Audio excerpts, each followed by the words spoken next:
হে বন্ধুরা, welcome to another episode of Rahul's world. আজ আমরা এই ভিডিওতে কথা বলবো গাপ্পি মাছের বাচ্চাদের কিভাবে কেয়ার করতে হবে এবং কোন কোন পদ্ধতিগুলো আপনি যদি অবলম্বন করেন তাহলে গাপ্পি মাছের বাচ্চা কিন্তু আর মরবে না। তো চলুন ভিডিওটি শুরু করা যাক। ভিডিও শুরু করার আগে সবাইকে একটাই রিকোয়েস্ট, যারা এখনও রাহুলস ওয়ার্ল্ডকে সাবস্ক্রাইব করেননি তারা এখনই যান এবং চ্যানেলটিকে সাবস্ক্রাইব করুন। পাশে থাকা বেল আইকনটি বাজাতে একদম ভুলবেন না।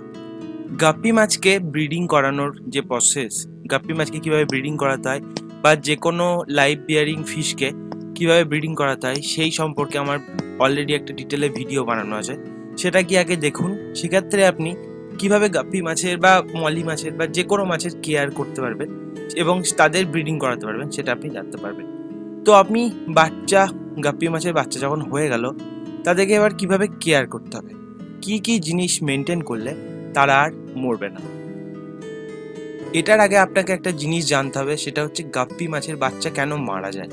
এটা মারা যাওয়ার বিশেষ কয়েকটা কারণ হচ্ছে, এক, ট্যাঙ্কের প্রবলেম বা ট্যাঙ্ক সেটআপ, দুই হচ্ছে জলের প্রবলেম, আর তিন হচ্ছে খাবার না দেওয়ার বা খাবারের প্রবলেম। এই তিনটে মোস্টলি কারণ হচ্ছে যার জন্য গাপ্পি মাছ কিন্তু বা গাপ্পি মাছের বাচ্চা মারা যায়। তো আমরা আজকে আপনাদেরকে এই জিনিসটা বলবো, কিভাবে গাপ্পি মাছের বাচ্চাগুলোকে কি জিনিস মেনটেন করলে আর গাপ্পি মাছের বাচ্চা মরবে না। তো আমার এই পদ্ধতিটা আপনি যদি অবলম্বন করেন তাহলে সেক্ষেত্রে আপনার গাপ্পি মাছের বাচ্চার যতগুলো, ধরুন 100টা বাচ্চা হয়েছে, সেক্ষেত্রে আপনার 99টা বাচ্চা বেঁচে যাওয়ার মতো চান্স থাকে। সেক্ষেত্রে 99, 98 ওখানে এক দুটো মারা যেতে পারে, সেটা অন্য কারণে। ঠিক আছে, তো চলুন প্রসেসগুলো যাওয়া যাক। প্রসেসটা হচ্ছে এটাই যে আপনার মাছের যখন বাচ্চা হয়েছে, এবার বাচ্চা হওয়ার সময় বাচ্চাগুলোকে আলাদাভাবে সেপারেট করাটা খুবই কঠিন। তো সেই জন্য আমি বলবো একটা আগে সেটআপ তৈরি করুন, সেই সেটআপের মধ্যেই ব্রিডিংটা করান। তো আপনারা সকলেই জানেন যে গাপ্পি মাছকে যদি ব্রিডিং করাতে হয় সেক্ষেত্রে শুধুমাত্র ফিমেলকে রাখলেই হয়, মেল এখানে লাগে না। ঠিক আছে, তো ডাইরেক্ট এরা বাচ্চা দেয়, যেহেতু এরা মানে লাইভ বেয়ারার হয় সেই জন্য এরা ডাইরেক্ট বাচ্চা দেয়। তো সেক্ষেত্রে কিন্তু মেলকে কোনো দরকার হয় না, শুধুমাত্র ফিমেলের সাহায্য দিয়েই এরা বাচ্চা দেয় এবং বাচ্চা দেওয়ার পর সেই বাচ্চাগুলোকে এবার কীভাবে রাখবেন।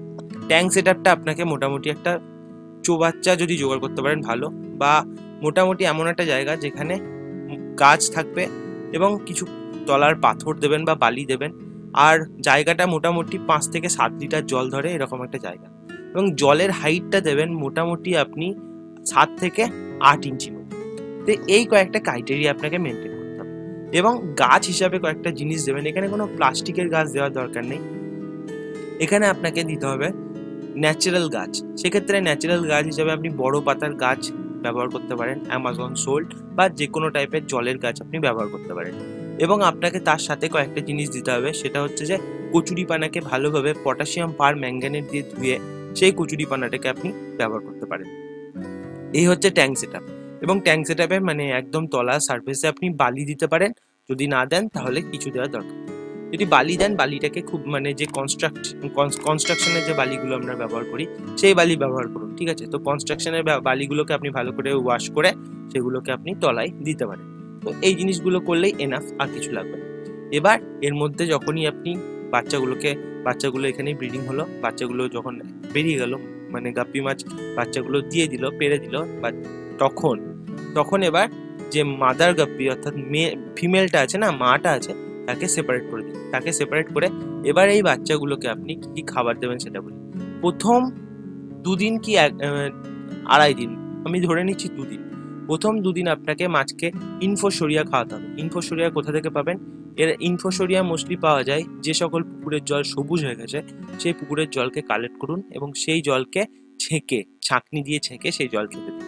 এটা আপনি বাড়িতেও বানাতে পারবেন। তো বাড়িতে বানানোর কি প্রসেস সেই নিয়ে আমার একটা অলরেডি ভিডিও আছে, সেটা হচ্ছে আপনি দেখতে পাবেন বা ডিসক্রিপশনে আপনি সেটা পেয়ে যাবেন, আমার চ্যানেলে আমি সেটার লিঙ্ক আপনার পেয়ে যাবেন, তো সেটা গিয়ে দেখে নিন। তো ওইভাবে আপনি ইনফোসোরিয়া দিতে পারেন। এবার যখন এরা মোটামুটি 3 দিনের বয়স হয়ে গেছে, তখন থেকে আপনি এদেরকে আপনার কাছে যে ড্রাই ফ্রুট আছে সেই ড্রাই ফ্রুটকে গুঁড়ো করে সেই গুঁড়োটা ওদেরকে খেতে দিন। আর আপনি যদি এই মুহূর্তে লাইভ ফুড হিসাবে যদি মসকুইটো লার্ভা ইউজ করতে পারেন 3 থেকে 4 দিনের পর, ওকে, মসকুইটো লার্ভা দিতে পারেন। এই ক্ষেত্রে আপনি ডাফনিয়া খাওয়াতে পারেন। ডাফনিয়া খাওয়ালে সব থেকে ভালো হয়। যদি ডাফনিয়া না জোগাড় হয় সেক্ষেত্রে আপনি মসকিটো লার্ভা দিতে পারেন, এরা খুব ভালোভাবেই সেটা খেয়ে নেয়। তো এই রকম যদি করেন, টানা 7 দিন এরকম যদি করেন, তাহলে আপনার গাপ্পি মাছের বাচ্চা মরে যাওয়ার চান্স 98% কমে আসবে। আজ ভিডিওটি এই পর্যন্তই। ভিডিওটি আপনার ভালো লাগলে ভিডিওটিকে একটা লাইক করবেন, আর ভিডিওটি যদি আপনার উপকার হয় আপনার বন্ধুর সাথে এই ভিডিওটি শেয়ার করতে একদম ভুলবেন না। এখনও যদি আপনি আমার চ্যানেলকে সাবস্ক্রাইব না করে থাকেন, এখনই যান আর সাবস্ক্রাইব করুন। আজ আসি, দেখা হচ্ছে খুব তাড়াতাড়ি। ততদিনের জন্য গুড বাই।